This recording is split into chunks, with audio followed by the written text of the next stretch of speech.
New York State now has the toughest gun control law in the entire country. New York Governor Andrew Cuomo signed the bill into law yesterday, hours after it passed through the state assembly.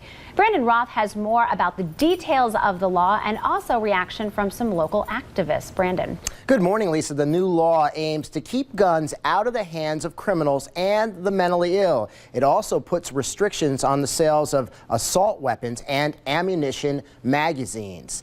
The law calls for restrictions on ammunition magazines, limiting them to just 7 rounds. It also places restrictions on the sale of semi-automatic weapons and calls for background checks on weapons sold in private sales. Also, if a therapist or other professional caregiver believes a mental health patient made a credible threat to use a gun illegally, they now must report it to a mental health director, who in turn must report it to the state. Some Republican lawmakers say the law won't stop mass shootings and could give people a false sense of security. Meanwhile, local advocates on both sides of this issue have mixed opinions on the new law.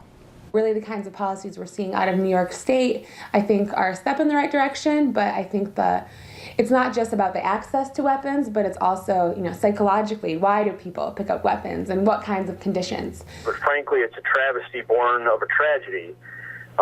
This package, while it contains some good provisions, places extreme restrictions on people who have been law-abiding gun owners for decades.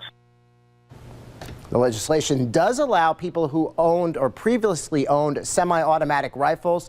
They can keep those weapons, but they're going now to have to register them with police. Lisa? Brandon, thank you so much. Happening today.